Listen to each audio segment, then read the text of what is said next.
voices in my head. Welcome, everybody. This is the No Politics Podcast. Today's date is Sunday, January 29th, 2017. As always, I am your host, Working Genius, here with my co-host, Faking No Moves. What up, everybody? And we are coming at you right off the end of the Royal Rumble pay-per-view event that just took place. It was a big night, as always, when it comes to the Royal Rumble. We got a lot to talk about. We're going to start off right off the bat with the most important event of the week, the NFL Pro Bowl. So, I'm gonna give credit where credit's due. That was Faking No Moves joke. I liked it so much I had to take it and run with it, everybody. But you already know we about to come at you. We're gonna start right off with the Royal shebang. Rumble match. Yes. So, I got some feelings. You might have some different feelings. I'm gonna let you start it off with how you felt about the Royal Rumble match, the result. Let the people know. Problem. I'll start it off. I'm more than happy to start it off. All in all, if you're listening to this, you watched the Royal Rumble already. You know the results. Randy Orton is your new Royal Rumble 2017 winner. He's going on to headline WrestleMania. It looks like he'll be facing John Cena at this moment. But I'm not mad, number one. I will call bullshit at the number 30 spot. Roman Reigns coming in. I think that should have never happened at all. But I think we all can agree, at least he didn't win. That's not enough of a consolation prize for me. That is my issue. I have so many issues. That's just one of my issues. And I'm about to go in right now. So hold on to your seat. You know, strap the seatbelt in if you have to. If you're driving right now listening to the podcast, you know, don't be disturbed. I might scream a little bit. You might want to roll up your windows. Oh, man, I just got so much to say. All right, first of all, Randy Orton winning the Royal Rumble. I spoke about, in the predictions, first of all, to remind the listeners, I predicted Finn Balor would win, who wasn't even confirmed for the Rumble. A lot of people said he wasn't even cleared. I knew I was taking a risk, but I was like, you know what?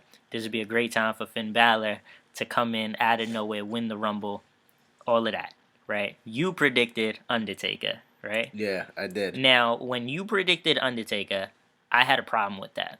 I disagreed. I didn't think he should win because I feel like the Royal Rumble is the opportunity to have someone win to headline WrestleMania that kind of needs this kind of push in a way. That kind of, like a guy like Undertaker winning, Undertaker's match doesn't need a title involved to draw ratings at WrestleMania. You understand what I'm saying? He draws no matter what. Title on the line, no title on the line. It doesn't matter. Word. I always feel like the winner of the Rumble should be someone who, when they win, you think about like, oh man, this person has the title right now.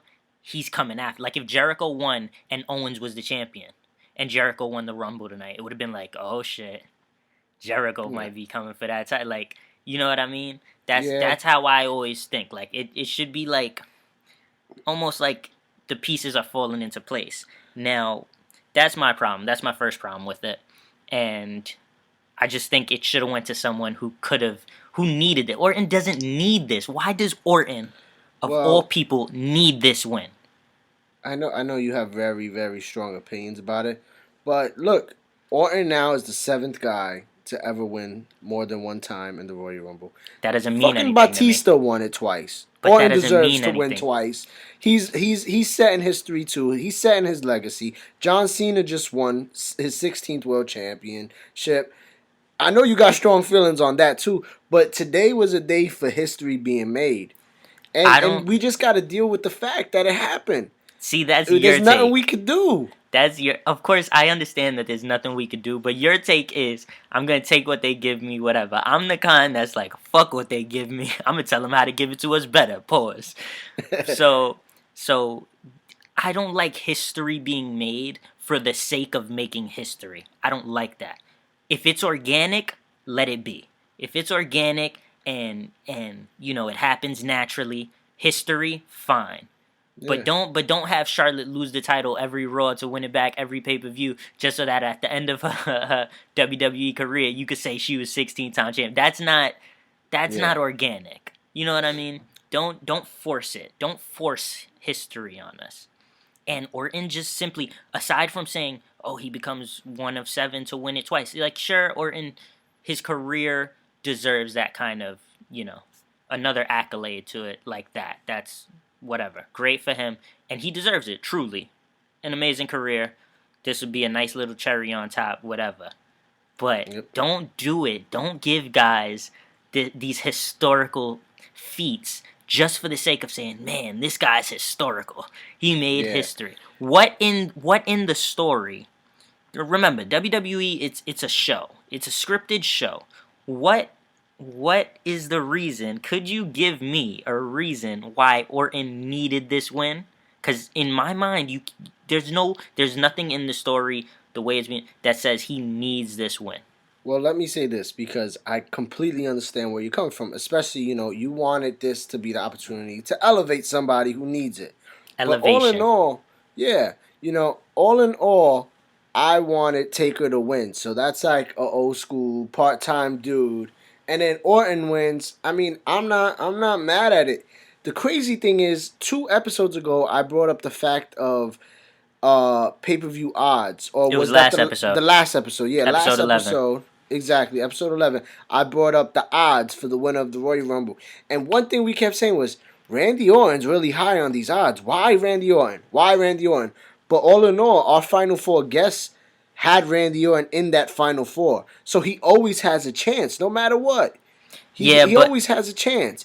And we knew that, and he won. Like, thank God Reigns didn't win, because then we would both be going off on this. And you know what I mean? Like, that's the whole thing I think all the fans around the world are saying. And we got a few comments on Instagram, and from my opinion, it seems like, people said it was weird, but we're all happy Reigns did not win. That's the next thing I have to address. But before I even get to that, to me, the Royal Rumble, like you said, needs to be, well, from my opinion anyway, you have the old school mentality. My thing is, it needs to elevate someone. The reason we had Orton in our Final Four, the reason I had Orton in my Final Four, though, was not because in the back of my mind I was like, he has a chance to win. It was because I mentioned them wanting to put the Bray Orton feud in the forefront, and at the forefront where we see something between Bray and Orton that causes a little bit of friction for their feud, because everyone seems to think that, or seem to think, I don't know how people are feeling now, that it was going to be Bray and Orton at Mania against each other. Along with Rollins and Triple H are one of the more obvious ones that people are expecting. I mean, we still have that opportunity to have Bray Wyatt, Randy Orton. I mean, everyone thinks, well, Cena won tonight, Bray won, Randy won, so it should be them two. But we still have the opportunity for Bray and Randy to face each other. Of course, the Elimination Chamber. Exactly. Does Bray win the belt? I can see it now. No freaking clue. See, but now it almost seems obvious that Bray goes on, wins the belt, and then Orton challenges Bray. I mean, if they still want to do that. I don't know if they're going to. That's not my problem. My problem starts with the fact that Orton was only in my Final Four because like I said, I thought they were going to put Bray and Orton at the forefront, and they were going to do something to cause a little more friction between them, because Royal Rumble has this every man for themselves thing. We saw it with Cesaro and Sheamus. Usually they take it as a way to, give a little sneak peek of what might come. And then, usually when teams turn on each other kind of thing, they use the excuse like, nah, don't worry, it was just every man for themselves. It wasn't anything personal. So I could have seen something where Orton eliminates Bray in the Final Four, and it's for the world to see. Everybody sees, but then he goes back and say, no, it wasn't like that. I was, it was every man for themselves, and it wasn't like that, and make that excuse. And then at Elimination Chamber, we see something else with them in the chamber together that puts it over the top, that sets up their match for for Mania. I didn't think that needed a title anyway, though. That's one. And the second thing, go ahead. I agree with you. That's the one thing I will say, that I was surprised we didn't see any friction between Randy and Bray. Like, still, even though they were in the final 3, it's still like was apparent that there was communication team wise. You know what I mean? Like Yes. Randy was still like next to Bray, and Bray had his arms out. You know, after they went after Reigns and tried to jump him, and you know, like it was still a lot of camaraderie. So that's the one thing I will say as well. Like they could have used this opportunity to show a little friction. Agreed. The next thing I want to address is what you mentioned just a little while ago was the feeling of the sigh of relief that thank God it wasn't Reigns. And I can agree there. But, like I said, that's not a good enough consolation prize for me. Thank God it was Reigns. That's what we have to feel, that thank God it was Reigns. At the point of Reigns versus when it was just Reigns and Orton left, I got the feeling, oh man, okay, so this means Orton's going to win. And you mentioned the odds. The odds makers were undefeated tonight. They literally got everything right. The favorite won across the board, which is another annoying thing to me because it's like, really? Like, but before I mention that, Reigns just not winning isn't good enough for me. The fact of the matter is, at 30, they took that spot away from someone like Joe. Maybe Balor wasn't ready. Maybe Balor hasn't been cleared. But you took that spot away from Joe. Samoa Joe Reigns. definitely should have been in this match. I'm Exactly. shocked. You know, for everybody out there that listens to us, you know, I posted a picture of me with Joe from 2015, and I was happy, you know, that I thought he would definitely get this opportunity to debut on the main roster. One thing I did bring up last week, though, was maybe what if, you know, it doesn't make sense because that still doesn't put him in a position to, like, face Styles or something like that because he's not going to win. But it was still like, well, the fact of the matter, if that would be a big moment. The whole crowd chanting, Joe's going to kill you, would have freaking rang off in the Alamo Dome. But it didn't happen, and I'm disappointed at that, too. That's two things I got to pick at. There was one more thing I wanted to pick at, but I can't remember right now. But Okay. I'll definitely remember in a little bit. Well, let me take the floor back then. So they took this spot away. They took this opportunity away from a guy like Joe, and it bothers me because I even made a joke about it on last episode. I said when you went over the odds, you said, "Wow, Reigns has some odds here of winning the Rumble," and I made the joke that I could see a situation where Reigns doesn't win the title against Owens, and they decide to put him in just so that they could be like, incredible, Reigns just came off a grueling title match and Yeah. he's still in the Rumble, like to hype him up and to big him up. And And you even come said like I can see I doubt he'll be in the Rumble, and I said no way he's gonna be in the Rumble, even though he has like crazy odds, like that his name's even on the odds. And you were like, but I can see, yeah, like if he has a grueling match and comes, and then somehow, even though he lost his match, he gets himself another opportunity because he's so tough, and now he made it through the Rumble. exactly. At one point, you said when you saw just Reigns and Orton last two, you were like, well, it's obvious Orton's gonna win.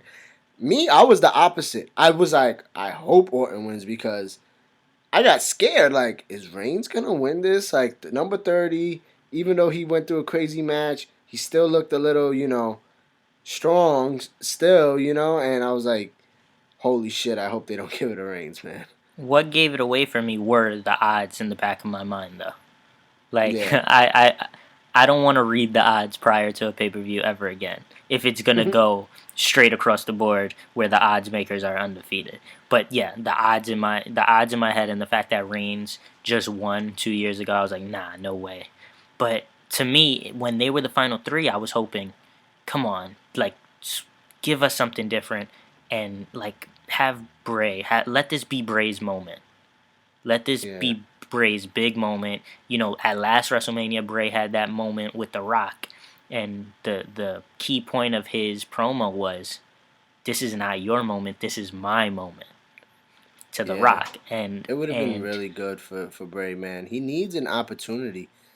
Believe it or that's not, what I even though he had mean. that moment with Rock, there was nothing lined up for him. He's lucky he Exactly. got that moment with Rock. But So here's my why problem. not give him a moment coming into this year now? Why didn't he win the Rumble and then, you know, face a guy like Cena again, which he's done before, or Yes. even if Styles gets it back, or if someone wins at the Elimination Chamber, now they got the monster Bray Wyatt, waiting for Exactly. you at Mania.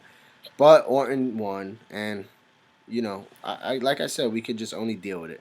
I don't know if it was last year's Rumble or the Rumble before where Bray was just cleaning house and he grabbed the mic between entrants and he was just talking about how like this is his time. And Yeah, like give him his fucking time already. Like yeah, that's it. Like give him a moment. Why you mentioned the word opportunity. Give one of these guys the opportunity to be elevated into that Mania main event.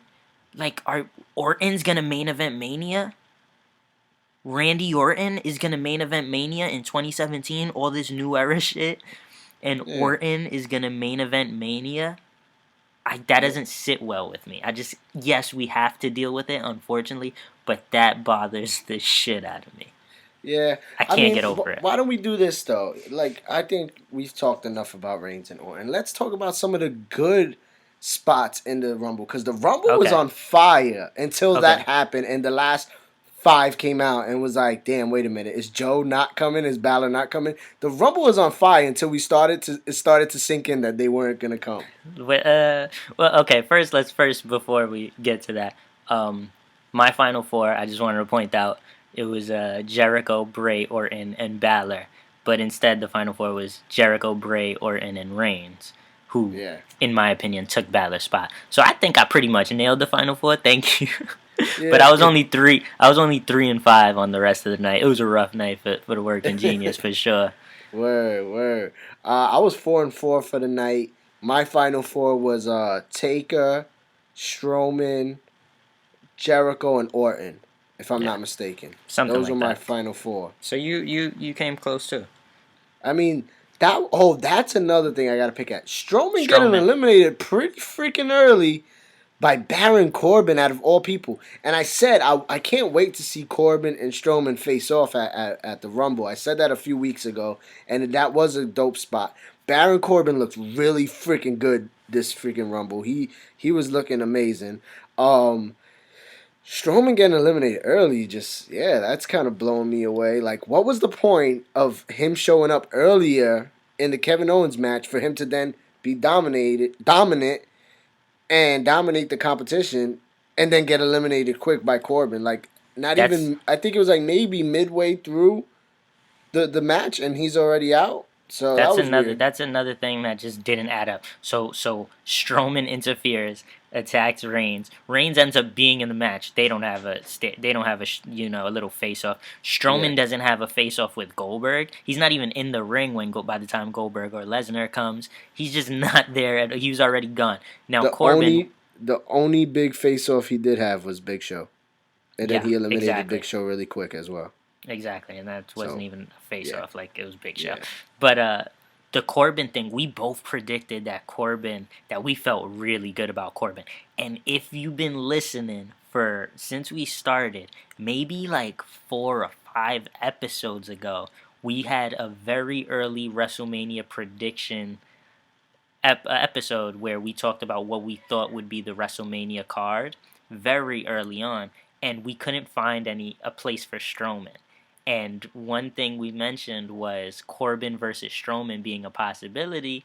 as a And cross now at the brand as promotion. a cross brand promotion, the two big men that have been getting the biggest push, it seems. And maybe we're headed towards that. And That's you heard it here possible. first. No Politics Podcast Yeah, if it happens. and especially with Corbin eliminating him, you think Strowman's not gonna want revenge? Exactly. Think Strowman Strowman? wants to kill everyone. You can't give Strowman added incentive to want to kill you because that's not going to turn out well. So Yeah, you're right, man. Another part. Ty Dillinger, that number was the 10. next thing I was going to Number mention. 10. You you Man. you thought he was gonna be number 11. I said No, he no, has no. to be 10. Whoa, whoa, But you whoa. thought Don't. Miz. You said Miz would come in. They would Wait, swerve. hold, let me explain myself here. I didn't Okay. say I thought he was going to be number 11. What I said was I would almost. It was almost so obvious to the point that everyone expected Ty to be at 10 that it would have been the craziest good swerve if he came out at 11 instead and Miz just trolled the crowd at 10. That's what I said. But Ty being at 10 was almost like a universal opinion. And even though it was expected, when it happened, I still got goosebumps, man. Like, I legitimately got goosebumps. The crowd was ready for it. During the countdown, they were just like 10, 10, 10. It was amazing. And then his music hits. It was perfect. Beautiful moment for that guy. He deserves it. I fucking love Ty Dillinger. And he went at it with And Strowman. yeah, That was definitely. cool. But I think, if I'm not mistaken, the very next entrant was James Ellsworth at number 11. I definitely got goosebumps when that happened. Shut the fuck up. No, you didn't. Ellsworth was like, "Woo!" I knew he was gonna Oh, interact. I knew he was gonna interact with Strowman. Carmella came out looking good. I She gotta was wearing the mention, tights with his face she on it. got his And face on her cheeks, boy. yo, for real. And then that was so hilarious. How she's like, "Go in, go in, go Exactly. in," and he's like, "No!" Like Strowman's right there, and he got close to the apron, and Strowman took a swipe at him. That was funny. And then who comes out right after him? Dean Dean Ambrose comes out, Ambrose. and And this I was Ambrose is anticipating. and Ellsworth is scared of Ambrose and Strowman, but then Ambrose is like, "Come on, me and you, we're Yeah, gonna he get him." And he's gasses like, him "All up. right." He thinks he's his boy again, runs in there, and Ambrose stands back. Strowman just bodies Yeah, Ellsworth and throws him out mad quick. yeah, mad funny. Ambrose was funny tonight. Even let's mention it now since we're on Ambrose. The Ambrose Zayn segment earlier in the night where Yeah, with the Zayn picks his picking the card and number. he picks his number and he says 8, and then he goes, "Wait, no, it's upside down." 8. Like, that was Okay. mad funny by Ambrose. Yeah. I gotta mention though, since we're also on this now, I was really disappointed with the lack of backstage segments. Oh yeah. Tremendously disappointed. That was the Yeah. only one during the whole like main Rumble event. Um, Yeah. That there was was. one earlier in the night with Jericho and Owens getting interviewed, which I But thought that was was the hilarious. pre-show. That was the kickoff. And that's what I mean. So the Yeah. only backstage segment during the actual Rumble event was Zayn getting his number in Amber. Like, you could do so much with that. Like, you could have interesting run-ins with cross-brand people. You know, like, take this opportunity when you have both brands in the building. Take this opportunity for them to mix it up in the back, and not mix it up like Yeah. fight. They don't gotta fight. They don't gotta argue. But give us something. A couple of funny segments and here and there and shit like that would Yeah. be good. I gotta mention Jericho in his kickoff interview called himself. He said a sexy pinata as usual. Corrected it, very sexy pinata, and then went a step further and said sexy nebula. That's Jericho's thing now. That's He hilarious. was hanging over J- the ring How like about a the fact sexy nebula. also? How about the fact also that Jericho now holds the record for the longest amount of time in Royal Rumble history ever, like throughout all the You were Rumbles he's talking been in. about that. Yeah, you were talking about that last episode. Did they even mention it? I Yeah, remember they they did. mentioned like he was approaching it. I didn't remember them mentioning like when he eclipsed it. Oh no, they Did did. Yeah, it was very early because he was the second entrant. So like after the first 5 minutes, it they're was only like like, six we minutes, yeah. must say that Jericho has now broke the record. He has the most time spent in Royal Rumble history. And I called it too. I said he's gonna be out pretty early to break that record and surpass it. And you're like, nah, he'll probably be out late. 4 minutes isn't really nothing, but he definitely surpassed it. He was the final four, and I feel like every time he comes back in a Rumble, he's always the final four. Like, I gotta give my man Jericho props, but you know what? He really does need to win one as well. But like at this point, it's like, if tonight wasn't the night, I don't think he is gonna. So who knows? But Jericho, let's give him his props. Legend in the game, still doing it. Absolutely, definitely big ups to Jericho. Like you said, legend. And if he doesn't win it, if he wasn't gonna win it this year, then you can't really. There's no other moment. And this was actually, I would have been okay with Jericho winning this one, especially the fact that you let Orton win. So to me, like, it should have went to Jericho. If you're gonna let someone like Orton win, an old timer as opposed to a new era kind of guy, then why not give this moment to Jericho, who already has it in place? Jericho Owens. That would have been, but missed opportunity to me anyway. But big Yeah. ups to Jericho. He also called himself the beautiful cloud of Jericho. Also called himself the guy in the sky. So Jericho He's the man. with a bunch of dope one-liners today during that interview earlier. Yeah. And we can't not talk about Brock Lesnar Goldberg before we end talking about the main event. Lesnar comes in, number 26, starts cleaning house, kicking ass. The following person after that, I think, Enzo was Amore. Enzo Amore. Enzo faces off with Brock, gets thrown out real quick. Next one out, Goldberg. And Yeah, Goldberg comes right off the bat, spears the shit out of Brock Lesnar, and just gets rid of him quick. That was crazy. I think we both texted each other at the same time. We were like, well, I said personally, I was like, Brock Lesnar is Goldberg's son. I said, And you were like, what? well, I guess Lesnar's a bitch now, huh? Right? He just straight He's just punked been him bullying Lesnar. that poor kid. Like, Right? Right? It's Lesnar's a little bitch crazy. now, apparently. Like, Right? I don't know if this means, what do you think this means? Goldberg Lesnar at Mania? It has to be. It has to be Goldberg versus Lesnar at Mania. There's no other match that would make sense.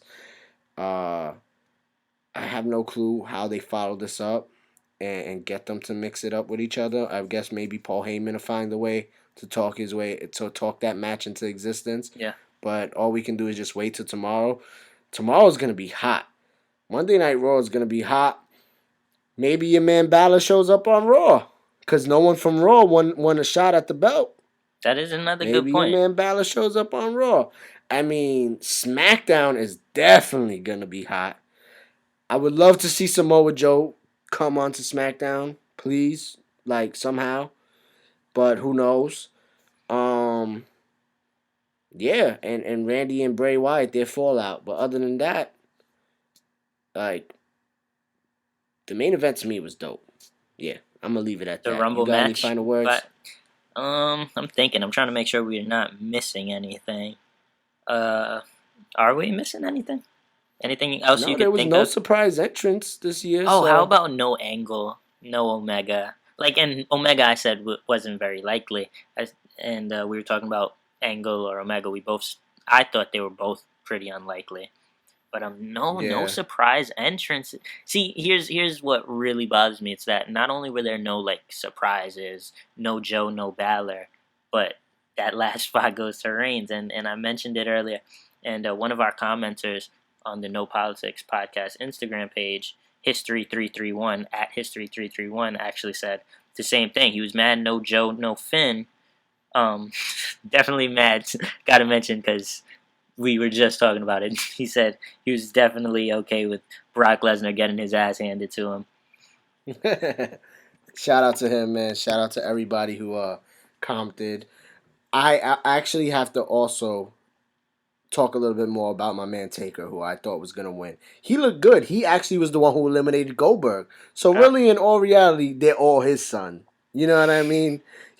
And I cannot forget when Reigns came out at number 30. Taker was in the ring in the middle, and they were staring each other down. Roman was standing outside the ring, and Corey Graves said, "I think Roman Reigns has realized whose yard this really is." That was a dope line, especially like there were a lot of. We got to mention the commentary, the Yeah. double entendres and shit like that, because Roman calls himself the big dog.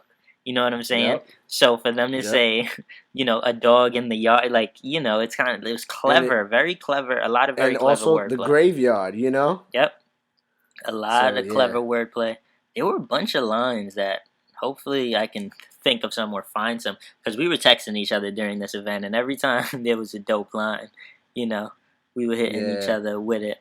But definitely big ups to the commentary team. I thought they were pretty damn good tonight, which a lot of times they could be a bit lackluster, but Graves Yeah. Graves especially, Graves always has a dope line. He mentioned Xavier Woods' video game YouTube channel. He said he said Xavier probably wish he was in the back playing his video games for his YouTube channel, shit like that. I loved when Bray came out and all the lights went off despite the match still going on in the ring. Right? Like, just fuck all of y'all. Like, it's Bray's But then the time. lights came on a little bit, like around the around ring, the and ring. then everybody's phones were still out. That was dope. Yep. That was real dope. Yeah, shout out to everybody who commented. White Dog Suicide.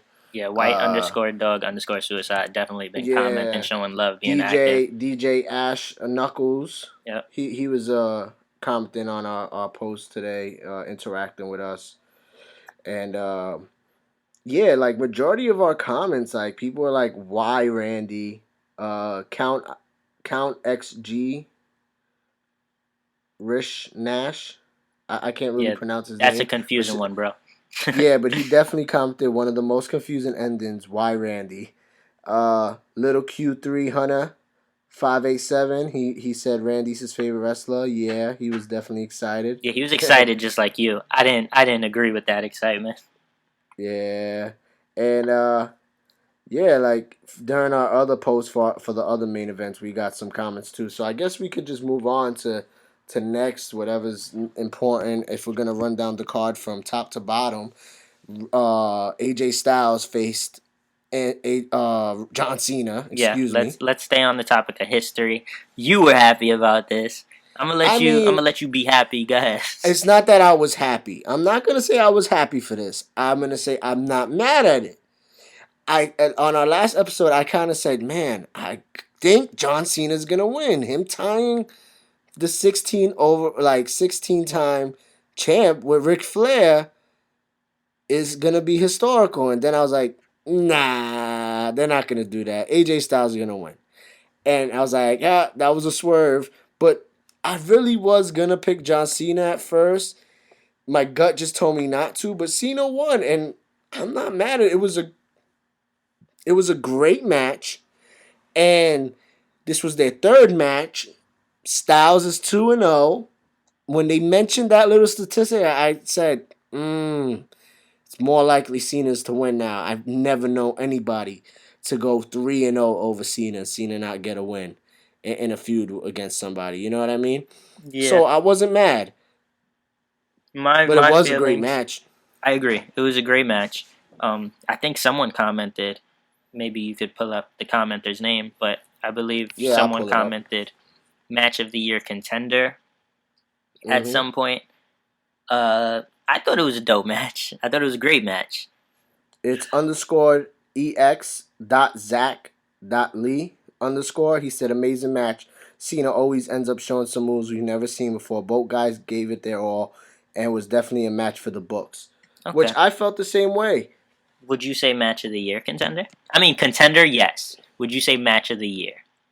Contender, yes. Match of the year, I'm not going to say because the year just started. Okay. Well, as of right now, like, where does it stand? Like, It's up there. It's up there. did you like? I I'm mean, just gonna bring it up. Rude versus Nakamura, or this? I got to go with this. Really? I got to go with this, definitely, yeah, because just on that submission chain You that they like that a had where lot. they were going submission for submission for submission, that alone was amazing. To see AJ bring that out of Cena and then Cena hit AJ with the figure four I had and to mention that the homage to Flair. yeah, That's when I like knew, come man. on. That's when I knew. Homage to Ric Flair, man. Like honestly, I felt like with all those close calls and then Cena hit the finish him, he hit the AA, rolled up, picked him up, hit him with another AA. Right? Yeah. It Like was definitely a great match. I keep saying good, but definitely a great match. I don't know, because Rude and Nakamura, I was just more invested. I feel like I don't know yeah. why for whatever reason, but I don't know. I got to give it to Cena and AJ. I put it up there with Omega Okada. wow, Like no.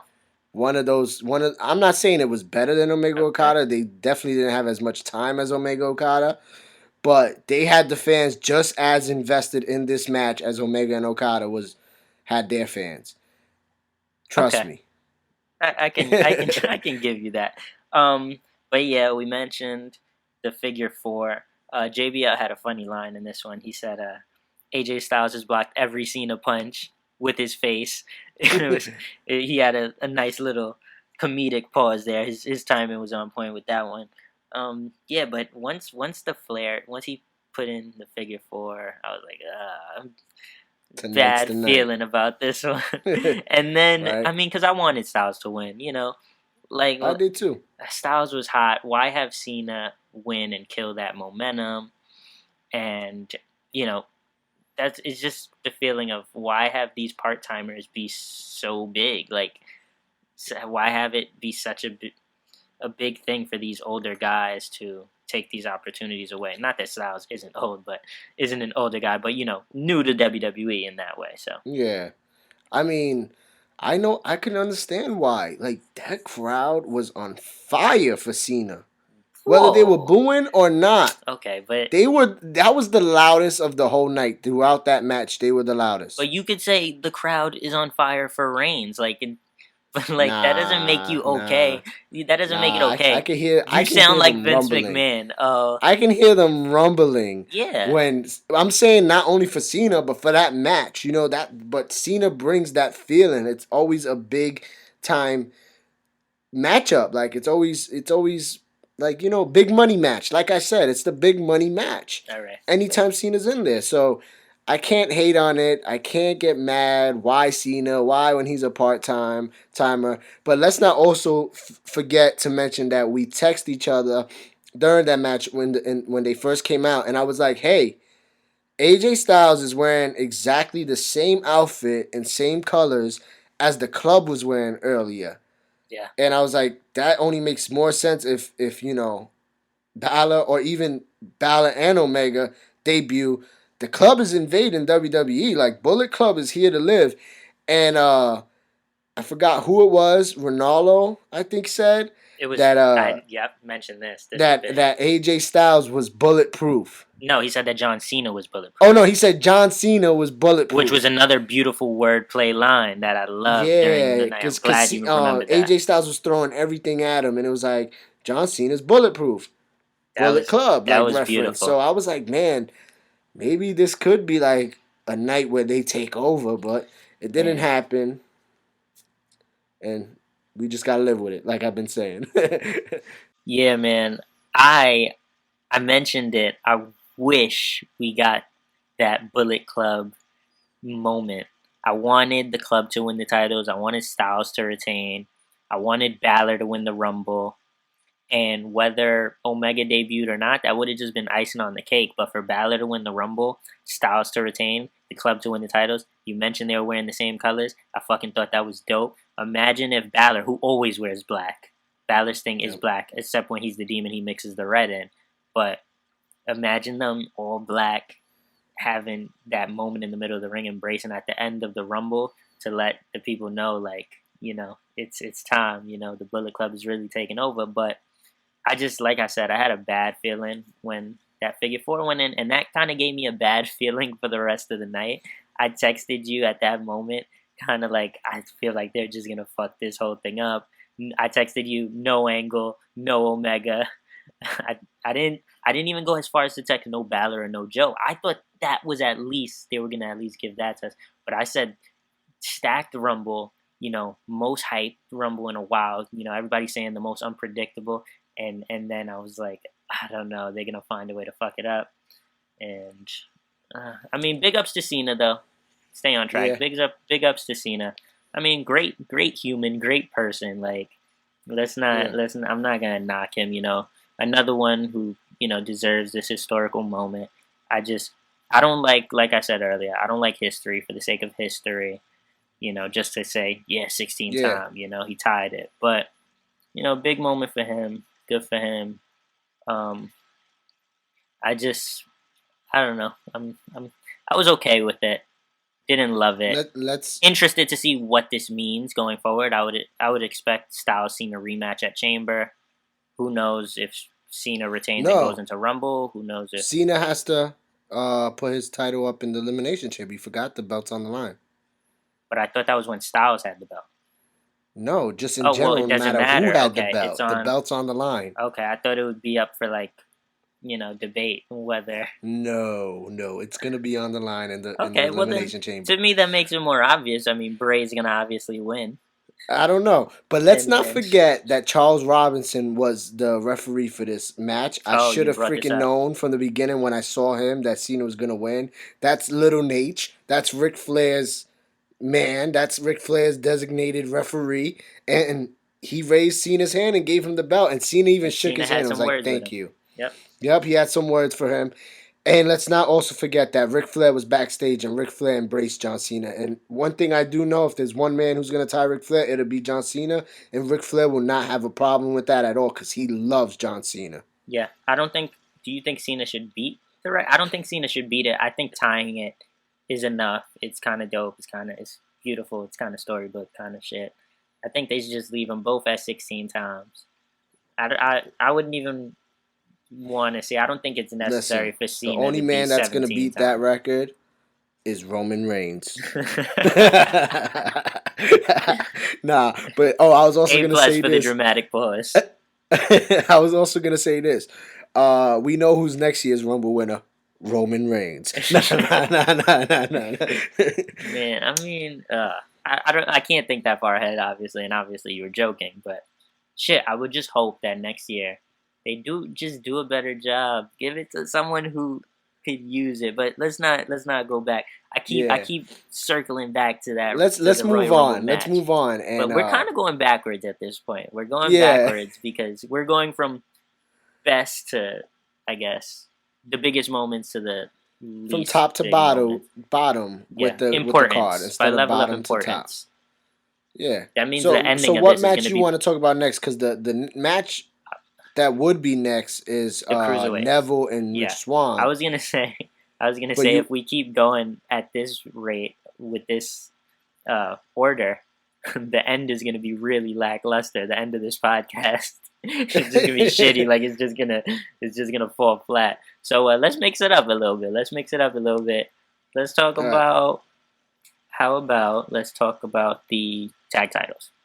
All right, we could talk about that. Yeah. How do you feel about it? Let's give you I a little mean, breather before the Owens Reigns. We might finish with that one. But, we both picked the club to win. That was a great match. It had two referees. We forgot to mention that two referees were going to be in that match. It was kind of one of those screwy situations where Sheamus ends up bro kicking one of the refs again. Thank God we had a second one because, no one could disqualify him for that. But all in all, like, great match. They looked freaking good. There was a bunch of spots. Cesaro was looking real strong throughout that match. And Carl Anderson ends up getting the roll-up pin and pulling the tights and getting the 3 count on Cesaro. 2 refs and they still went over dirty. I dig it. The club. The club, Some baby. strong Too sweet. heels right there. Too sweet. Definitely. We're definitely hype about that. I know I was hype about that. We both picked the club, and then I mentioned to you earlier that I was watching a What Culture Wrestling YouTube video where they were predicting the card. Shout out to What Culture. Again, I love their YouTube videos. And they mentioned that they couldn't see the club winning the titles, there being a title change on the pre-show. And that kind of made me think like, oh man, we should have thought about this too. But ultimately, surprisingly, to me anyway, the club still won. They did have the tag titles change hands on the pre-show. Another thing, they shouldn't even bother to call it the pre-show. Like, just why even take away? Why even lessen it? Just kind of be like, we kick off at this point, at this time. Just make them feel a part of the card. Like, just have. I mean, they do. I just guess they have to do that for the fans at home. Like, be specific. Like, hey, the main event, like the real main card, if you don't want to come this early, is gonna start at this time. But we're gonna have a kickoff show, so there will also be matches there. You know what I mean? Yeah. But all in all, I think everybody around the world, like the consensus for me is that everyone's happy the club won. Yeah.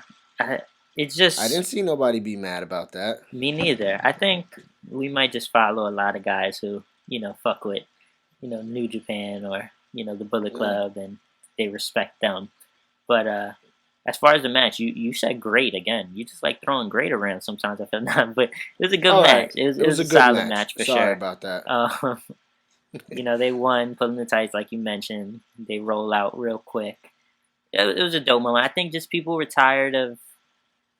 I mean, it's hard to say people were tired of Cesaro and Sheamus as the tag champions already because their reign just started, but people were kind of tired of just the club just kind of hanging around being there, My dad used to always tell me this saying, always the bridesmaid, never the bride, meaning always second, basically.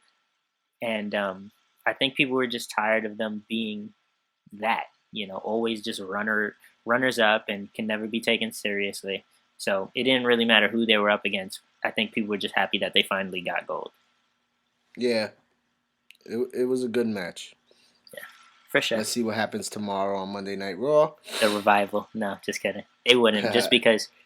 I mean, The revival was nowhere on NXT. Yeah, they were. Like, that's what I keep thinking. Like, no Joe, no Balor. So where are they gonna all fall? No revival. Yeah. Like, I'm just interested. Hopefully they. No Tyler Bate as well. No Tyler Bate. But he was in San Antonio at NXT Takeover. That's what bothers me the most, though, because Joe was in Joe was in San Antonio too, exactly. So just like, what the fuck? All right, but we're circling back again. Fuck. Let's continue with the pre-show. How about Nia Jax, Sasha Banks? I picked Nia to win. It was a short match. It wasn't even that long of a match. I feel like I looked down for 1 second and checked social media. I looked up and Nia Jax was hitting a Samoan drop and like pinning her, and it was over. Yeah, that's not even her move, right? I think it might be. It is. Well, who knows? Yeah, the fact that we're not even sure is that's a problem. No, but it was a mad quick. Like, at least give him more time. You know what I mean? Yeah. Like it doesn't help. Here's my thing. Like, it doesn't help to just. I actually wrote this note. We rarely write notes here. We be off the top of the dome here at the No Politics Podcast. But I wanted to write some notes because I wanted to come into this a little more professional since it was a big podcast episode this week. And I wrote, give them some damn time. You can't just build someone by just giving them wins. You do it by making them look impressive in their wins or in their matches in general. And it doesn't, like, Nia Jax going over Sasha Banks doesn't make me go, damn, Nia Jax, Just giving her the win. Like, I want to see her have a good match. I want to see her look impressive. And she always looks impressive because, she's strong and she can, like, ragdoll these girls. But, like, I want to see something that makes me go, Nia Jax, man, she's a threat. Besides just knowing that they're booking her as a threat. You know what I mean? Yeah, there's a difference. That's what it is. There's a difference. There's a way to lose and still be over. Ty Dillinger loses all the time now. And, like, we know he puts on matches. You know what I mean? He's always a part of great matches. So it's not just, you can't just give these people wins over some names and make us feel like, oh, man, they're good now. No, like. But that's what they're doing. That's what they do a lot, and that's a problem. Well, you're not gonna, but that's why I'm here. I'm not gonna delve speak out against the bullshit to that match. It was a short match. Let's move on. Nikki Bella, Becky Lynch. Something. And Naomi. Bella Belly Lynch. yeah. Let's edit that. Nikki Bella, Becky Lynch, and Naomi faced Alexa Bliss, Mickie James, and Natty. I thought the bad guys would get the win in this one, or the bad girls would get the win in this one. Let's call them bad girls. I like that. And, you talked about, hey, what happened with SmackDown last week? Naomi and Alexa Bliss. Alexa Bliss just talking trash and saying she doesn't deserve a match with her. I could see that turning out to a feud. And I was like, yeah. But in the back of my mind, I was like, nah, it wouldn't happen. Like, WWE wouldn't go that route. There's a bunch of other girls they could go with. But you said, hey, it could be a filler until Mickie James turns on Alexa and then they go at it at Mania or something. And who gets the pin over Alexa Bliss to win for their team? It was Naomi. Yep. Crazy. I spoke about it because I mentioned that SmackDown had 3 women's feuds going on at the same time. And I actually wrote this as well. I put Naomi versus Bliss, Becky versus Mickie, Natty versus Nikki. And so, like, in my mind, like, this was written days ago. I had that note written. So I kind of felt when I saw them have that little moment, Bliss and Naomi, I was like, okay, well, Bliss needs something to do while Mickie has her thing with Becky. And then I would guess that Mickie and Alexa build up. I said it was more something down the line that I saw. And, so I don't know. I don't like, I guess, if you want to set up a feud, you have the challenger, pin the champion to make her look like a legitimate threat. I don't know. I just hate when champions look weak. Yeah, I just me hate too. it. Like you got 6 girls in that match, and the one that takes the pin is the champion. I don't Yeah, like it. Like, and was it there's the first match of the night? If I'm not uh mistaken. I think so. Yeah. Yep. It Yeah, was. It was. There's other ways to make people look strong than to have them get the pin. You know what I mean? There's other ways. yeah. So But it's all to set up their feud now going forward. yeah, solid match. Otherwise, I guess nothing. Yeah, and with that, there's only two other matches that were on the card. They were both title matches as well.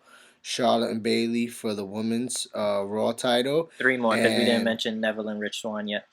oh, they were off about. So yeah, three more. Charlotte versus Bailey for the women's title, Raw title, and Neville Rich Swann for the cruiserweight title, and then the Universal title between Kevin Owens and Roman Reigns with Chris Jericho suspended above the ring. Which one you want to talk about first? Do you wanna? I would say we save the Universal title for last. Yeah, What do we want to do? Charlotte, Bailey, and then little filler with Neville and yeah, Swan, or yeah. Let's get it. let's do that. Charlotte Bailey overall. That match wasn't that long either, in my opinion, but I thought it was a dope match. I know what you're saying, like, hey, well, let's not have her lose the belt on Raw now, just so we could keep her, pay-per-view streak intact. But she's 16 pay-per-view straight, undefeated. That's almost a year and a half. She's killing the game. Bailey had a nice spot. Like for me, the one spot that really sticks out for Bailey was when she jumped from the top rope with the elbow. For me, that was like shades of HBK back home, like you know what I mean, in Texas doing the elbow. That was cool. But the finish, Charlotte, natural disaster on the apron, Natural brutal. selection. Natural selection. You made it sound worse than it was. Natural disaster sounds crazy. Hey, why not? But she did that move and it was brutal. She finished her off, pinned her 1, 2, 3 clean, and Charlotte's still the champ. Yeah, I'm fine with Charlotte winning. You know, I keep saying like Charlotte to me is one of my favorite champions. They consistently make her look strong. She might be the strongest champion right now in the WWE.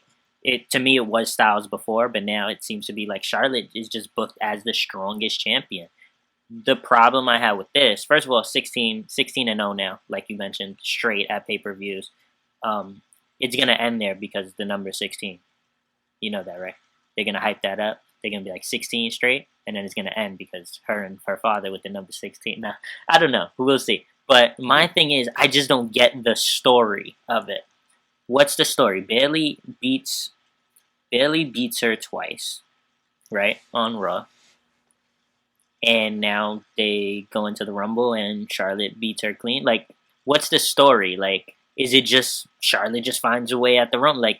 Like what is the reasoning behind why nobody's able to beat her at a pay per view? Like, you can't just have her lose, you know, on Raws and then but she doesn't lose at pay per view. Like okay, but like what is the fucking? I don't get it. I just don't get this Hey, story. when the But bright lights are on her, that's when she performs at her best. I So guess, but shit. hey, but she can't win in her hometown. That's still like the greatest women's match I ever seen, though. That match where Sasha beat her in her Wow, hometown. greatest ever. Like that for real. That's one of them. Okay, I could fuck with that. But definitely, yeah. But Charlotte gets the win. There's no story, but I'm hearing, it's gonna be a fatal four: Sasha, Bailey, Nia, and Charlotte. Regardless, so somehow both of these matches they were short and sweet, got to the point. You found out who was the winner, and they're all gonna intertwine with each other. There's one more pay-per-view coming up before WrestleMania, so let's sit back and let's enjoy the show. Now, next pay per view, if you still feel like, but what's the story, then they have a problem because Mania is right around the corner. Yeah, let's agree there. I agree with that. Yeah, and let's move on as well. Neville Yeah. versus Rich Swann. This was a fucking awesome match. They put on. If they did not put the cruiserweights on the map with that match, then I don't know what will, because they went all out. Rich Swann did his thing. He was he was standing in there, going toe to toe with Neville, move for move with Neville, spot for spot with Neville, and Neville pulled it out with his gritty.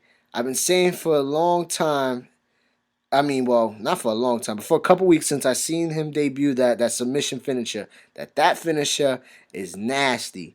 It looks like it freaking hurts, and he pulled it out, and that submission got him the W. Yeah, and I was surprised no Red Arrow again, and I remember mentioning it weeks ago or a couple of episodes ago. I said he's not doing the Red Arrow anymore, and I think he did it once, and I said, was that the first one he did since he's been back? And I think the reason for it is similar to the Cesaro swing, like not to overdo it, and especially like the list of Jericho was so over that Jericho eventually kind of just stopped coming out with the list for a little bit, almost like it was getting the crowd too on his side, even though he was a heel. So it's like the same thing with the Red Arrow, like the crowd loves the Red Arrow, and now Neville, instead of doing the Red Arrow, he just has a brutal submission finisher. So I love it. yeah, I'm fine with it. I fuck with it. Dug the match, dug the result. Neville was just, he needed to win. You can't have this guy be this hot and this aggressive and brutal, running through everyone, and then he doesn't win. So, it was the right time. It was a good decision. I think Neville can definitely be the one to elevate that cruiserweight division for sure. Yeah, and let's hope this leads to cruiserweights interacting with other wrestlers backstage, not just their division. That's the like biggest. We spoke about. That's the biggest point for me. I hope that this allows that, a little bit more integration. We saw Jack Gallagher in the Rumble, so that was interesting. Yeah, some funny spots. That was funny. That was funny. Him and Jericho with the umbrella. That was funny. We forgot to mention that. There's just so much going on in the Rumble that we're gonna forget a few of these things. Yeah. So. But let's move on. Our final match to speak on, even though it wasn't the final match of the night, Roman Reigns versus Kevin Owens with Chris Jericho in the shark cage above the ring. I really, really fuck with this match, even though I thought Roman Reigns was going to win. And the ending was kind of weird because we're like, oh shit, Strowman gets involved. And especially after I touched on the fact that, Strowman cost him the match, and then later on, Strowman's in the Rumble, Reigns is in the Rumble, but they don't interact with each other at all. That was kind of awkward. But all in all, it was a great freaking match. Kevin Owens made Roman Reigns look like $1 million with their spots. I love how Owens built like a little chair thing and was going to suplex Reigns through it, but Reigns reversed and pushed him off and like just smashed him through. That was dope.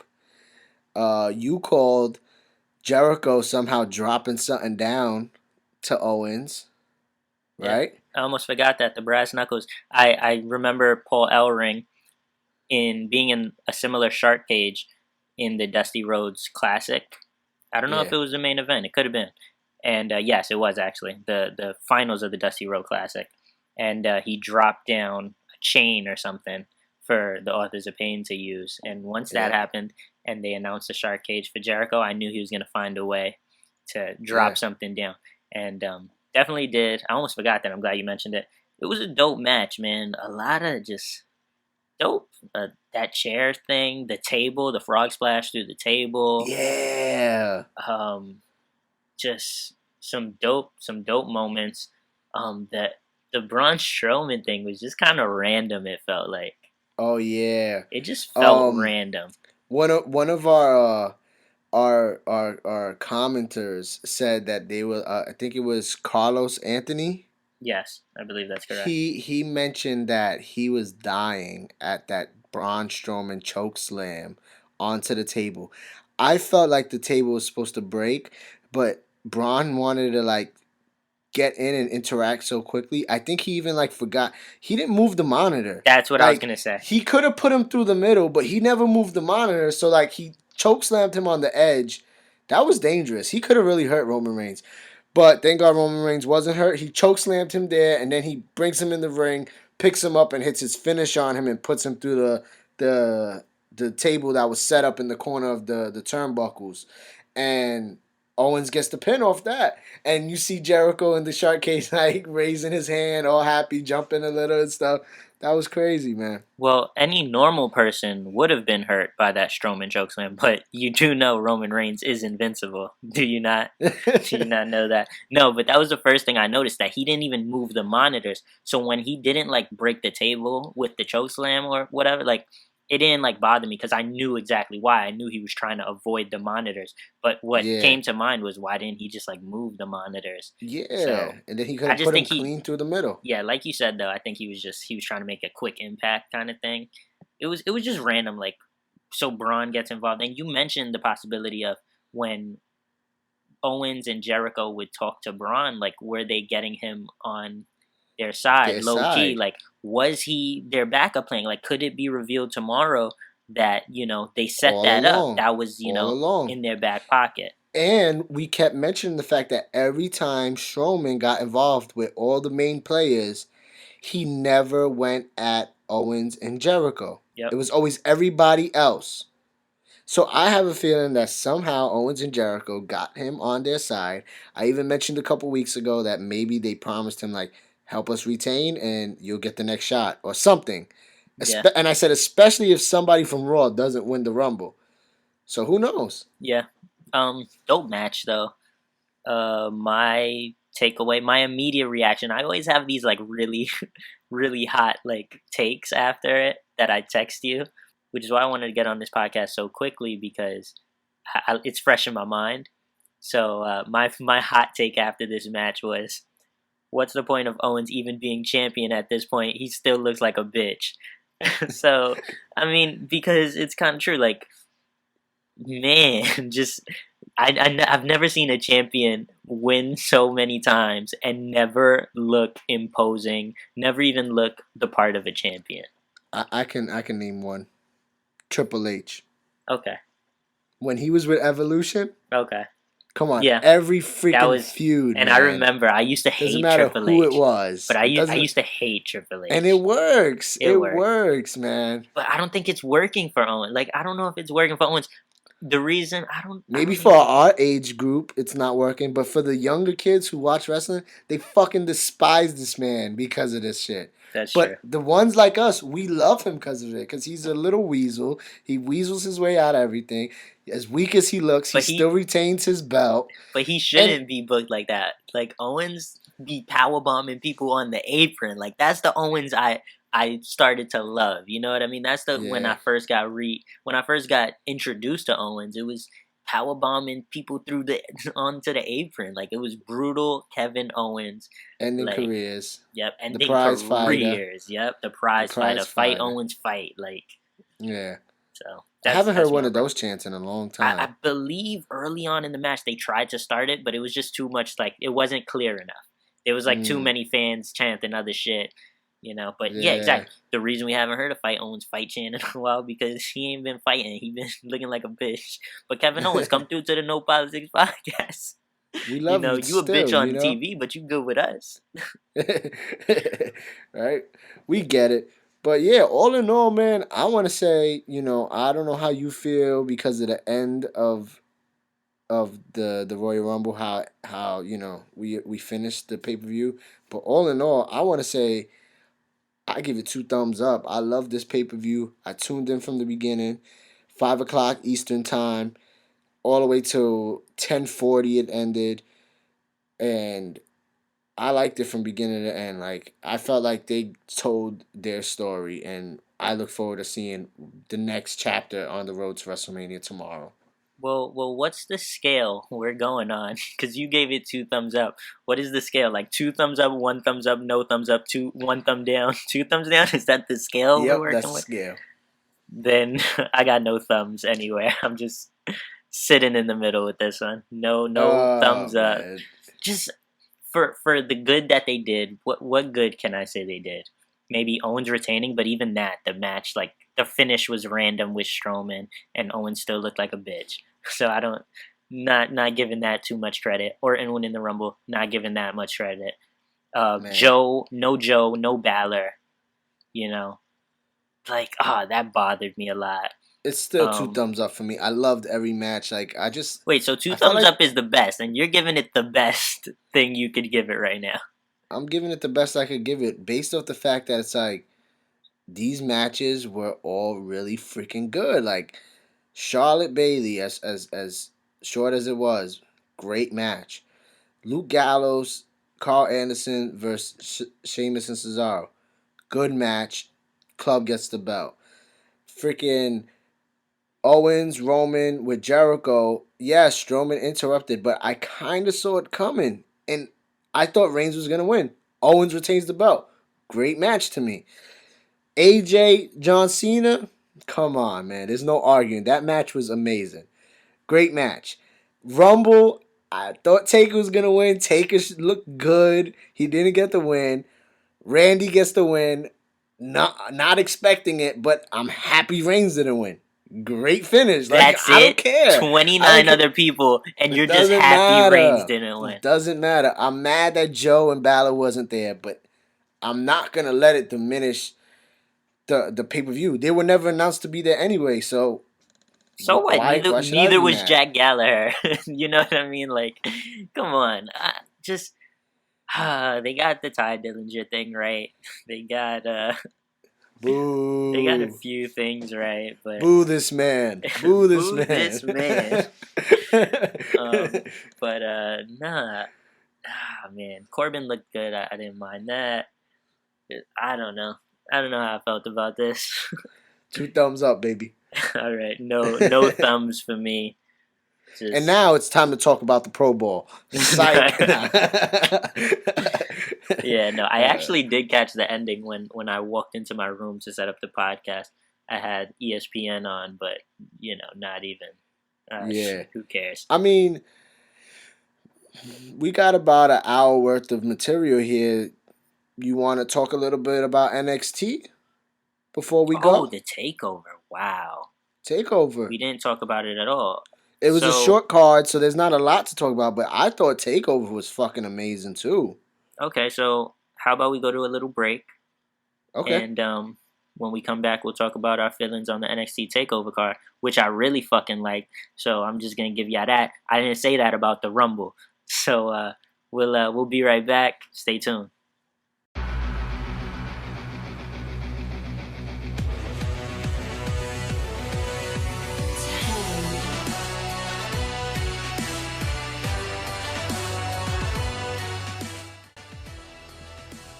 We don't actually have to stop this. I'm not. Okay, good, perfect. I just wanted to do that because that was like an hour, so let's give him a little breather. Yeah. And we get to throw in a little song. We get to throw a little mix in we there. We can play Finn Balor's theme song.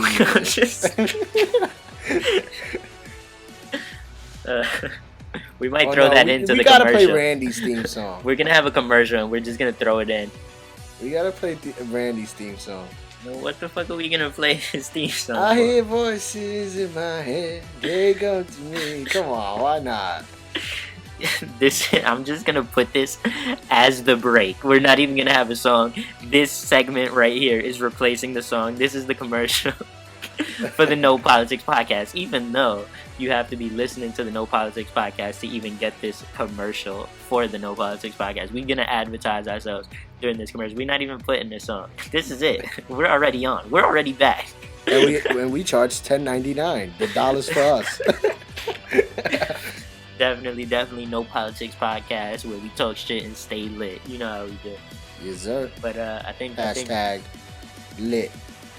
That's not even like unique. But alright, let's jump right back into it. 3, 2, 1. Gonna count us in. 3, 2, 1. And we're back. Thank you for sticking with us. I don't know what you just heard during the break. We haven't decided what we're gonna throw in there yet. It's to be determined. But we're back and we're gonna talk about the NXT Takeover San Antonio card. A card which I really enjoyed from top to bottom. How do we want to get into this? Let's start off Let's start bottom to top this time. There we go. I'm absolutely fine with that. First match of the night, Eric Young versus your man, the Perfect 10. Yes. Ty Dillinger. Man, every time I hear his song, I get goosebumps like right off the bat. Like, yeah. And man, this guy, I cannot wait to see whether he's on Raw, whether he's on SmackDown. I'm really hyped. Like, we just came off talking about the Rumble, so if you've been sticking with us, if you made it this far, he entered the Rumble at 10, picture perfect, like we all kind of expected. Picture perfect 10, I'm gonna call that. Yep. So, uh, it was dope, and this was a cool match. We kind of knew, Yeah. this would be Ty Dillinger losing, Yep. but still a dope match. He still looked good. He always looks good, even in defeat. Pause. I sound real like hype over Ty Dillinger, but man, But let's not forget let's not Eric Young forget the looked really person good he too. was against. Yeah, Eric Exactly. Young looked really great in this match. Uh they mentioned in commentary that Eric Young actually trained Ty Dillinger. That's awesome. So that was cool, and it made even more sense why Eric Young was really trying to recruit him Recruit into him. Sanity. Yep. And when the match started, he gave him one last chance. He had the jacket, he threw it on the floor, and he was like, "Join me, one last chance." But Ty Dillinger didn't want to join, and they got it popping, man. All in all, Eric Young got the win, and it was a dope freaking match. Yep. Didn't get the clean win. Needed a lot of help from Yeah. Sanity. But like I'm Yep. fine with that. It didn't make him look weak. I love the way Eric Young sells. He really sells the shit Yeah. out of these moves. But there was a part where Eric Young gets his foot put on the rope during a pin by Mm-hmm. I believe it was Alexander Wolf. I Yep. mean, It was. was it? I think it was. Or was it the big dude with the fur? No, it was Wolf. It was It was Wolf, Wolf. It yeah. was Wolf. Yeah, they mentioned that it was Wolf. I remember commentary saying that. And when he was doing it, it looked almost for a second like he wasn't gonna get it on the rope. I don't know if you noticed, but I was like Yeah, it was a freaking out close call. because I hate like seeing botches. Like I almost hope that there aren't any. You know what I mean? I don't want to see Yeah. these people mess up. And it was like really close when he was trying to put it on. It like just made it on in time. It was a close fucking call, but it added like that anticipation. I don't know if that was on purpose, but that added anticipation, and overall a dope match. Um, Definitely delivered Yeah. as it always does. Eric Young got the win, which makes sense. Here's the thing about NXT that I always bring up: the person the person who should win usually wins, and it never really hurts the product at all. Like I never feel less about it because of it. Eric Young. I don't believe he's lost in singles competition yet. And obviously, Yeah. they're trying to build him insanity up. Ty Dillinger's time is pretty much up in NXT. So, we all kind of expected Eric Young to win. He does win, and he still looks fine. And they don't even kill Ty Dillinger's momentum too much. I mean, not that he had too much momentum, but they don't kill, his buzz too much because they had Sanity come in. And that doesn't hurt the way Eric Young looks because we do know, like, Sanity's his shit. Like, so, Yeah. overall, dope match. Result was predictable, but Yeah. regardless, I'm fine with it. We can move on now. Yeah, next match was Roderick Strong versus Andrade Almas. And I think I picked Roddy Strong to win this one. And he did.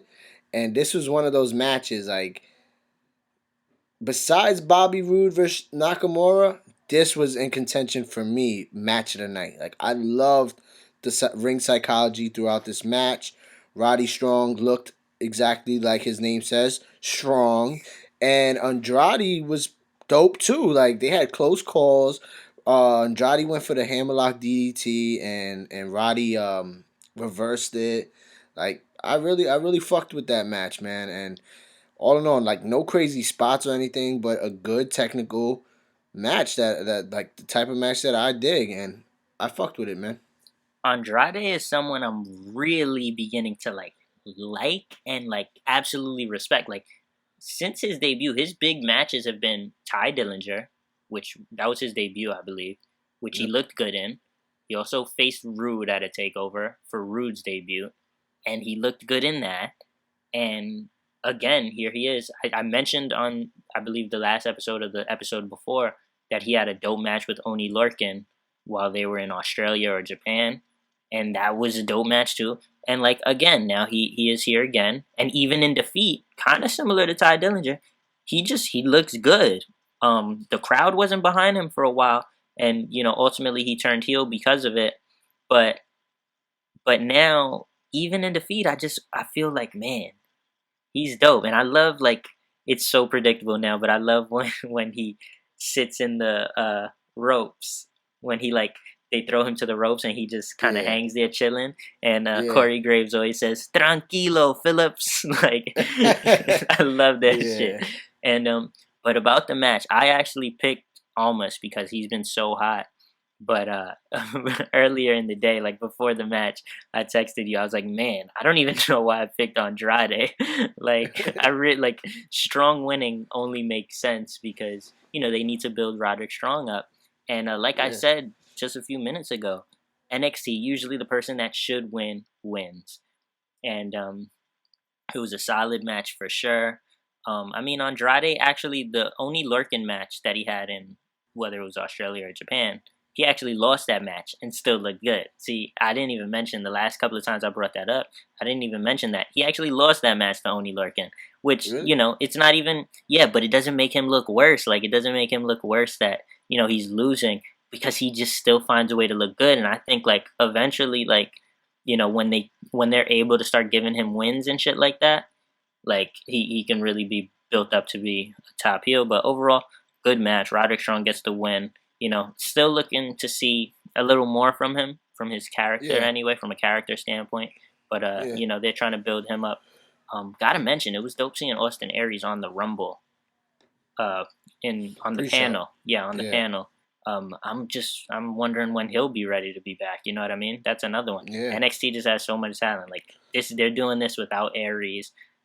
Tommy is hurt again. We haven't seen him, but we haven't seen him. So, I mean, just shout out to Aries. Shout out to Tommy too. Like so much talent down in NXT. But yeah. We can Also, move on now. Tommy End, Aleister Black, he's still like another guy who's gonna be a main part of NXT. He hasn't really had any feuds, or has he even debuted? Nope, not yet. I think he probably had a couple of tapings or something, but not on the network yet. They haven't been released yet. So he's another guy we're gonna have to look forward to because I still stand by his match with Neville in the UK tournament was amazing.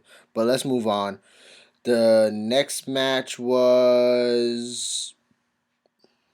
It wasn't the women. It was the tag titles. The tag titles, DIY versus Authors of Pain, which I mentioned. I literally had to go with Authors of Pain just off of the Paul Ellering promo package with him with the book reading chapter 1, chapter 2, and saying chapter 3 is them getting the belt.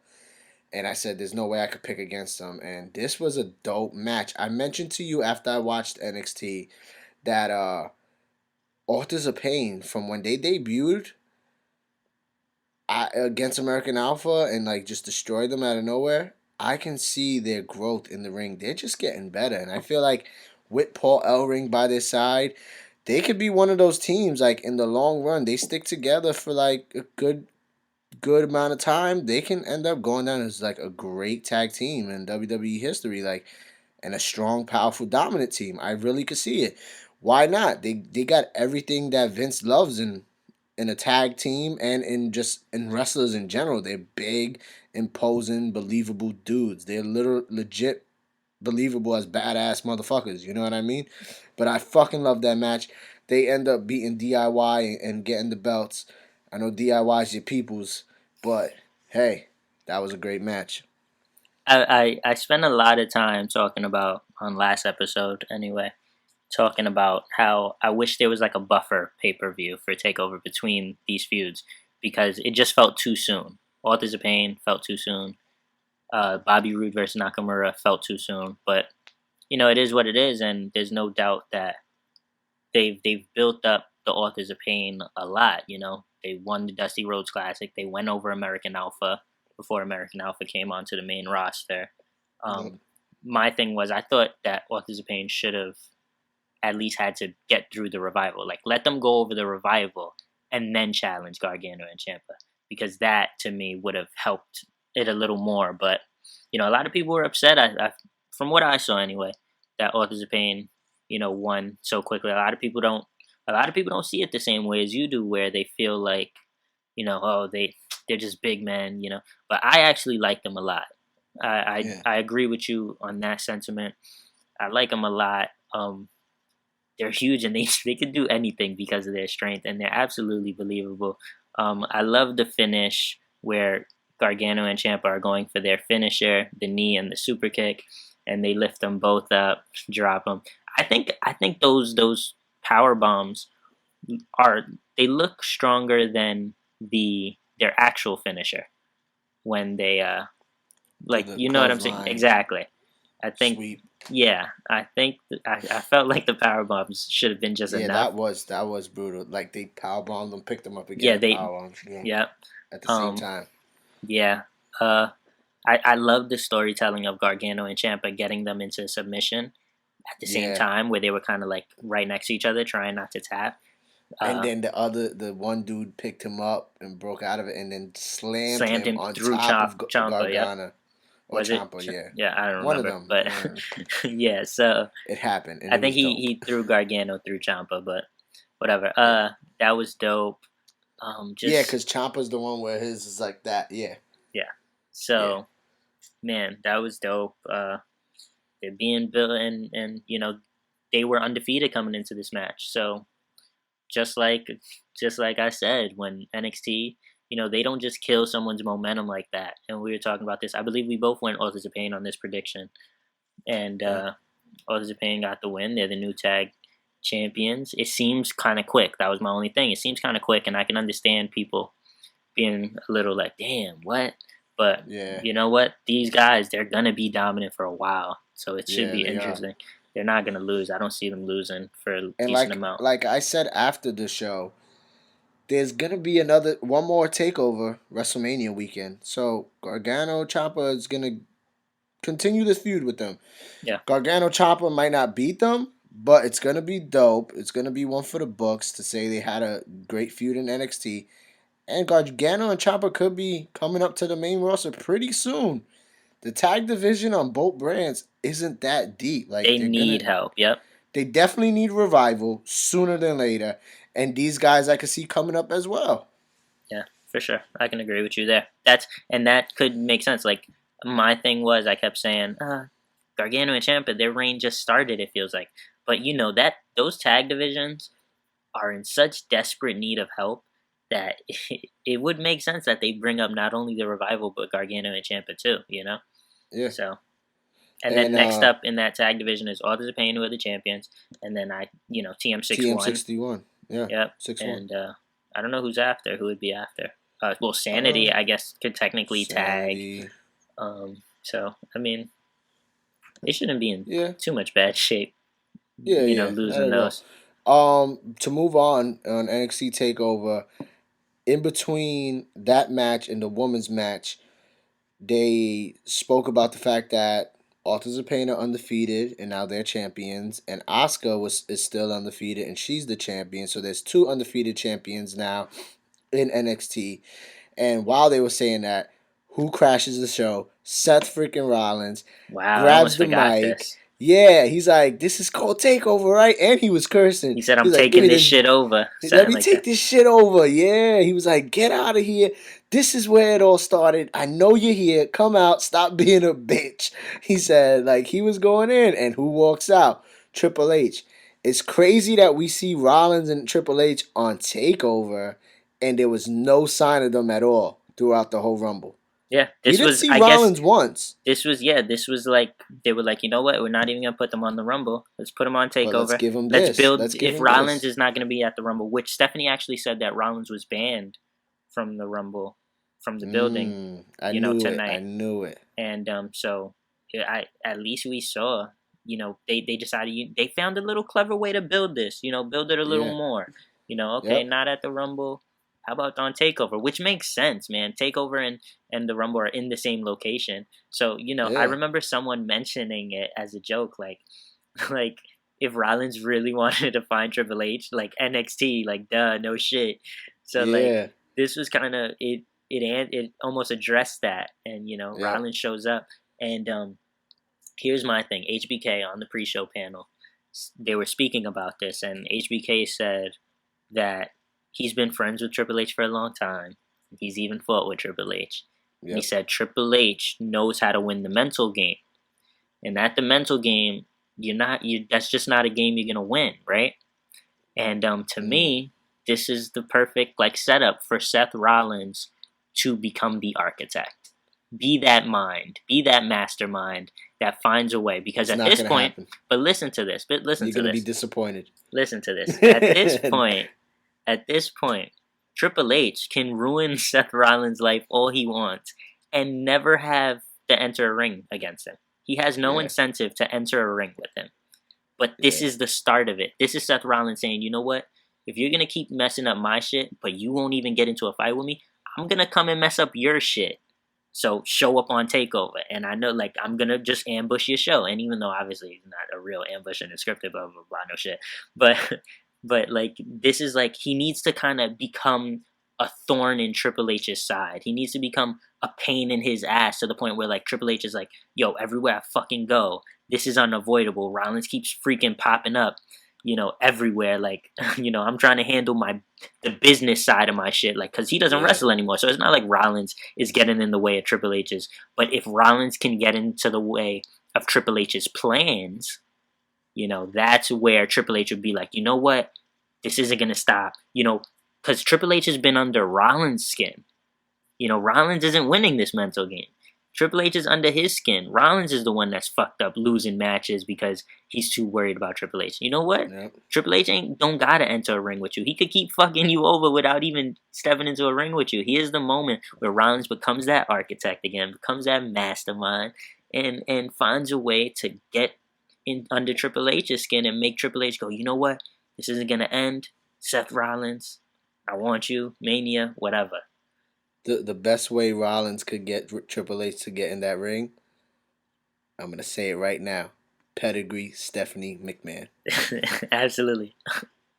Absolutely. Agreed. That's gonna be amazing. Let's move on. Next match, the women's title, NXT Women's title. Asuka putting the belt on the line against Billie Kay, Peyton Royce, and Nikki Cross.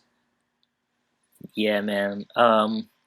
For all the good matches that were on NXT, and I loved the card from top to bottom, and I loved the main event, and I loved pretty much everything on this. In my mind, I keep coming back to this women's match. I just really liked it. I really liked the booking of it. I loved Peyton Royce and Billie Kay being scared. They knew they were out of their element. You know what I mean? Yeah. And being real smart and strategic. Gotta mention the Nikki Cross spot where she goes through the table from the announcer table. We spoke on this a little bit that night. Just that was a scary spot because not only are they standing on the announcer's table, but the announcer's table they're on is on an elevated platform, and then there's the table next to it below them.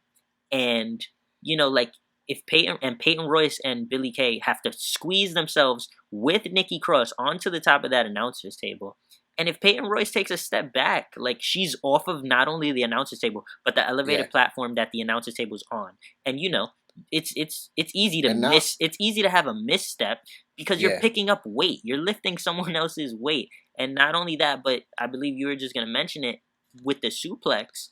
Like, they're not allowed to fall with her. They just have to kind of throw her gently flat, and they also have to make sure that they clear the edge of the announcer's table when they throw her so that her head doesn't hit it. Man, that was a big spot. All in all, though, it came out clean. It was the dopest spot of the night. Wow. And then they realized, like, hey, Asuka's over there by herself. Let's take advantage. And they ran for her. That.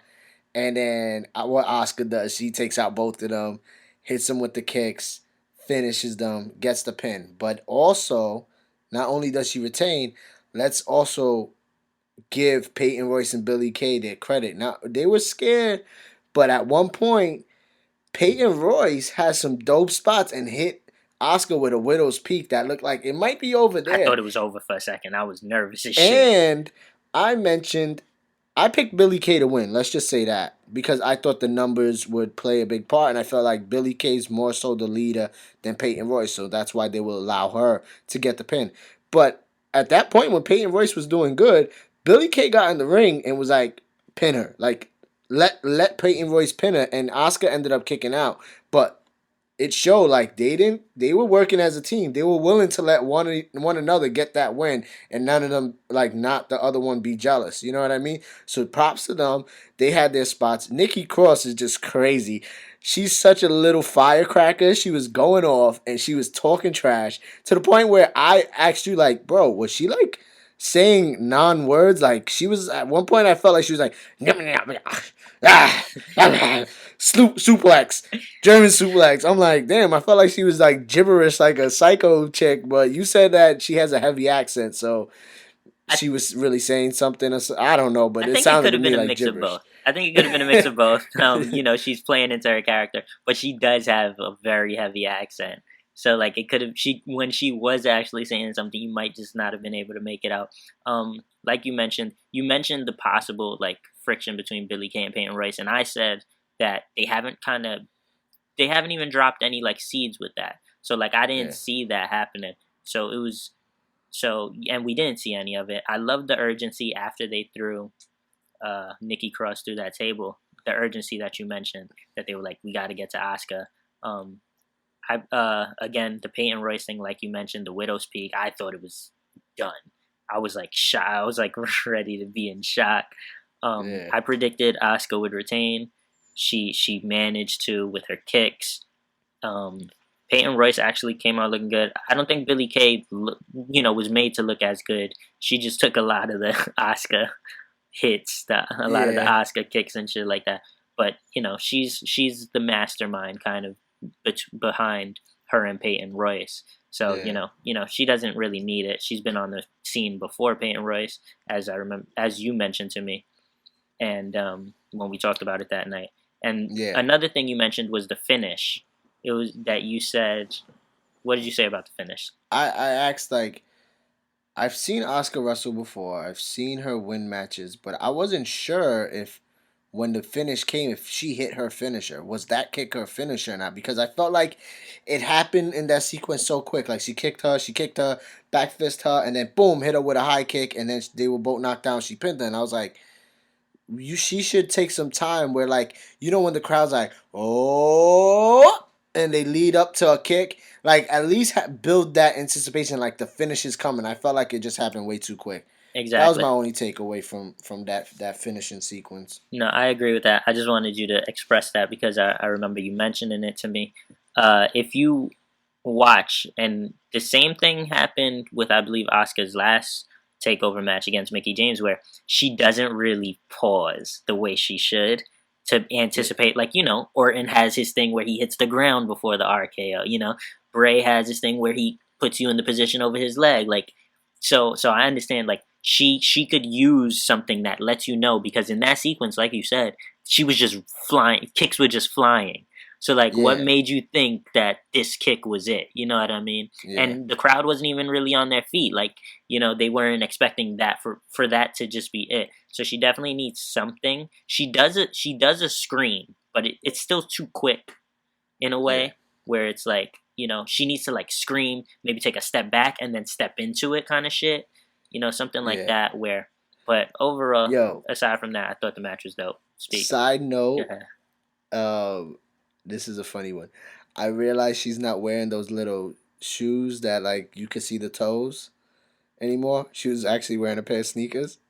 Wait, You never realized like, and when she first came to NXT and she was wrestling, her shoes were the ones where it outlines like it shows like the toes. like each individual toe? Yeah, like those rubber ones that people wear to like go running or camping, and Yeah, I hate those those bullshits. rubber, those ugly ass. She used to wear those all the time wrestling, and she stopped wearing them. Like I I never realized that. noticed. She's becoming Yeah, Americanized. Give it up to exactly. her. Props to Oscar. Shout out to Oscar. That was just something random that I noticed that I didn't mention, and I just felt like mentioning now.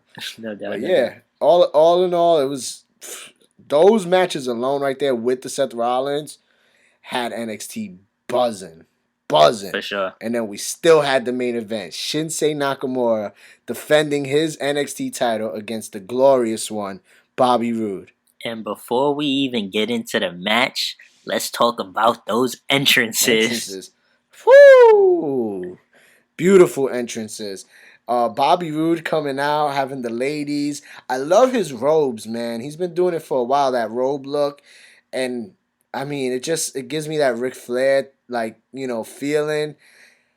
I don't know why this just came to me, but just like imagine if he ever debuts on Raw or something, and him in an alliance with Charlotte Flair I thought with about the that the other day. robes, Yeah, I with thought the about that robes and yesterday. stuff. You know what I mean? Like And almost like like a they're power couple kind of thing. power couple, the glorious ones. You know what I mean? Yeah. That'll be amazing. But yeah, that entrance was dope. And then Shinsei Nakamura comes out on like the floating Whew. Like surfboard the moving platform object shit. with the lights flashing. And man, if y'all guys don't follow Working Genius on Snapchat, he posted that entrance and he said this guy's a better performer than Beyonce. Had me dying. I was on the floor rolling when I saw that one. That was hilarious. Yeah, Shinsuke be holding it down out there. I mean, the first time I ever saw Shinsuke was actually his match against Sami Zayn at NXT. I believe it was Dallas last year at Mania weekend. And just like, I don't know anything about this guy, but he just oozes charisma and just swag, like his own style. Like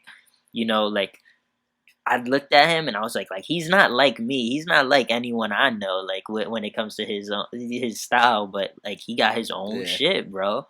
And speaking on the Rude Charlotte thing, I thought about that too. And another thing I thought about was that Rude is, a lot of people say, and I agree, that Rude is reminiscent of Triple H. Yeah. I kind of, I see similarities between them. So if Rude is kind of, he got the robe shit like Flair, and he kind of got the Triple H. Triple H and Flair is one of the dopest to Yeah. ever do it, especially Evolution. Like they got them Rude. So Rude is both of them in one, kind of. If you could think of that, like He's big time. that's He's big time. Yep. So but to get into the match, dope match. Wait, let me even speak on the entrances. You spoke about some of my thoughts on that. Rude's entrance is always fucking glory. The first time I ever heard that song, like it was just, I was like, this is perfect. This is Yeah. perfect. The Shinsuke song, just like I was to the point when both of those songs first came out, I used to go on YouTube, plug my speakers in, and just vibe out to their songs, like on my Wow. speakers in my living room. Like that's how big of a fan of these songs I were. The entrances were dope. And now I guess we could get into the match, man. Let's do it, man. This was a dope fucking match. I mentioned this to you. I love that Rude, and I'm not saying he doesn't have a move set, but he doesn't even need like a broad move set to have a great match, because his ring psychology and just his charisma and his character kind of can carry a match on its own. Yeah. Like just his swag, like just his character on its own can just carry a match through. And that's not even mentioning Shinsuke's side of it. Yeah. You know what I mean? So just a dope fucking match. I loved it. It's the spots in the match aren't clear in my head right now because I just came off watching a long ass Rumble and Yeah. I everything. feel the same way.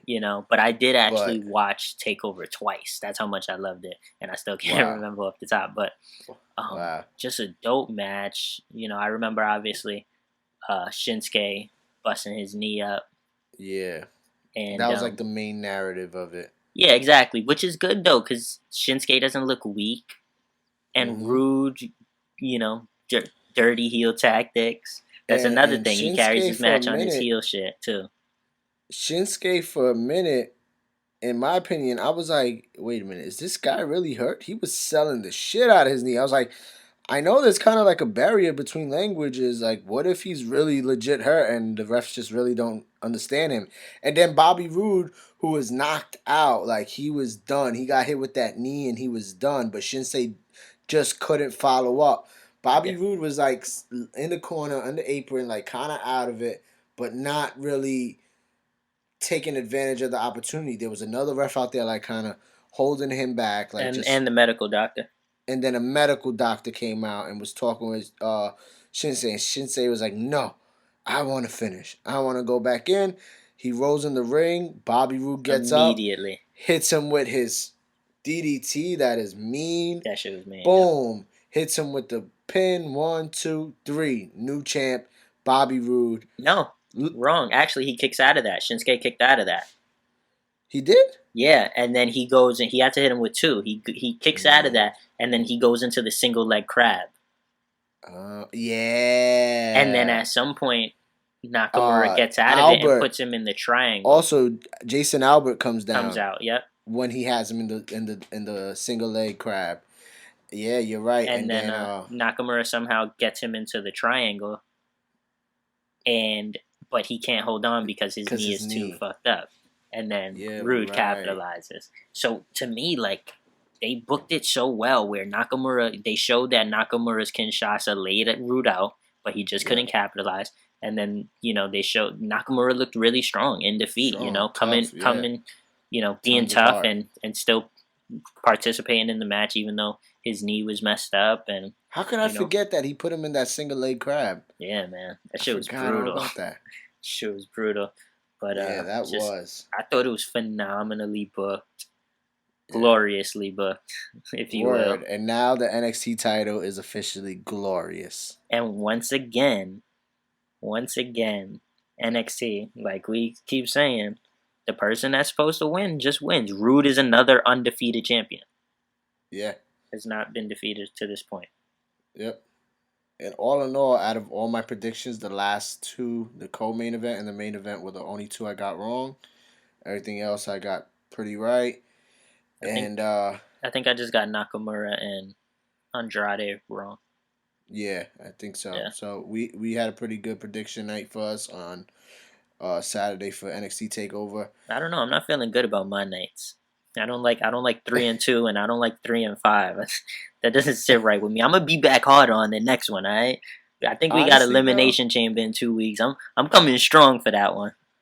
Honestly, though, my final thoughts before we get done with this podcast, with NXT's main event, the AJ Styles John Cena match, I feel that WWE was really trying to make a statement and have both of those matches contend with Kenny Omega and Okada.